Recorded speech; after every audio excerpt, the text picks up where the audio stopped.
Guys, welcome back to my channel. Today I'll be doing a quick non-spoiler review on Netflix's Cursed. Now before I get into my review, please be sure to hit the like button and the notification bell so you never miss any of my videos, and be sure to subscribe. Cursed is the retelling of one of the most popular stories, King Arthur. Only this story consists of a teenage sorceress named Nimue who befriends a young Arthur who is on a quest to find an ancient sword. Now, this was created by Frank Miller. I mean, who would have thought, right? This was indeed a graphic novel, and it definitely shows, as you can see with the transitions that were inserted between each scene as they were moving on to the next scene. They would have like illustrations very similar to a graphic novel type. Didn't really care for it, but we won't get into the cons just yet. Let's do the pros. I want to start off with Merlin, played by Gustav Skarsgård, which I know he's a co-lead. I should be starting off with Nimue. However, I feel like his performance was really done well in this series.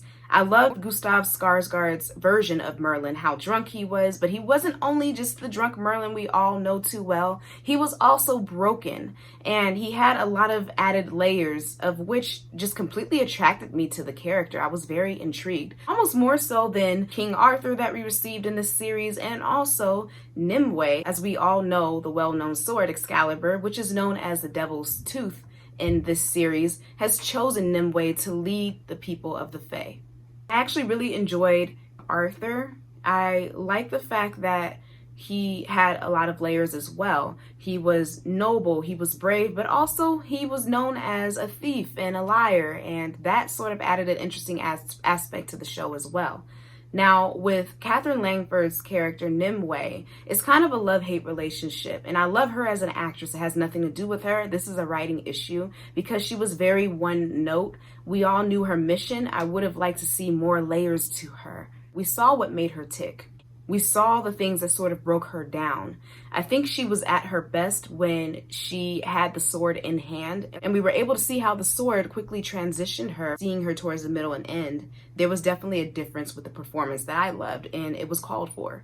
I hope I say her name right, but Sister Igraine, played by Shalom Broon Franklin, was also wonderful as well. She played the role of Arthur's sister. I love the determination that she had throughout the series. She definitely was able to raise the stakes with her writing, and you know, the dialogue was kind of choppy at times throughout the show, but she definitely was able to work it out, and she was convincing.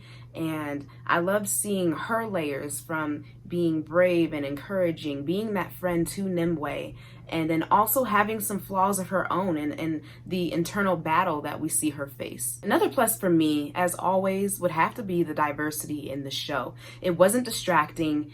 It fell into it, and that just goes to show you that diversity is not a bad thing. I mean, we had diversity as far as fake creatures, that's one thing, but diversity amongst the actors and the performers was definitely an amazing thing to see. And it was long overdue. Now, production value of the show was excellent. I love the vibrant colors every time that Nimue was in the forest, the flowers and the greenery on the trees, the moss, all of that was beautiful. It felt like I was in a secret garden somewhere, but it was really real and convincing. And I would say that it helped to present a younger tone. Maybe the tone was centered more towards a younger audience at times. And then midway through the season, it got dark, as more blood was being spilled all around by Nimue and from those who also wanted the sword. That was more of the tone that I enjoyed. It definitely took forever for them to get there. It was clear that they weren't really sure about what they wanted to do as far as the tone, which direction they wanted to go. Although I did enjoy the recurring theme music. There was a lot of information and details and storylines that were introduced into this series. It was almost like it was just squeezed into season one, and it was a lot to take in. A lot of actors that were introduced. It almost seems like it was every episode we were seeing a new character be introduced into the series, that it just felt a bit crammed. Some stories could definitely expand into season 2. Other stories actually could be wiped away completely. Some characters we could have absolutely done without, and one character that comes to mind would have to be Sister Iris, who desperately wanted to kill Nimue and wanted to get attention in general. Now, she made for a great villain, don't get me wrong. The actress, I think she rocked this character. However, her presence was unnecessary, as we already had so many other villains to focus on. She just sort of fell into the background. At times I forgot about her until she shows up and I'm like, oh yeah, that's right, you again. And we already had villains such as Father Carden, played by Peter Mullen, of whom I would also argue that the dialogue that he was delivering was not as effective, was not as great, although he is a wonderful actor. Something was missing from him being this evil villain. Now, he was able to put fear into a lot of people, but me as the viewer, I didn't fear him. You had the Weeping Monk, who has a very interesting backstory, but they wait to tell that backstory kind of towards the end of the season. I mean, the guy could wipe out an entire army if he wanted to. However, his skills for that time seemed to be a bit updated, more updated than I would have liked. It was very ninja-like. Then we had King Uther, this spoiled king that would whine every chance he got. And he definitely wasn't anyone to fear. Just like everyone else, he just wanted the sword.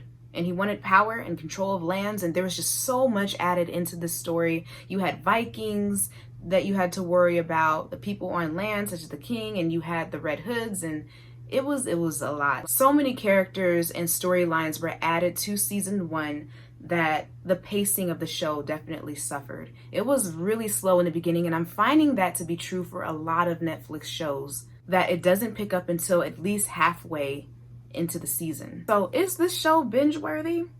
I would say not really. I actually binge watched the show, but I found it hard to continue on to the next episode.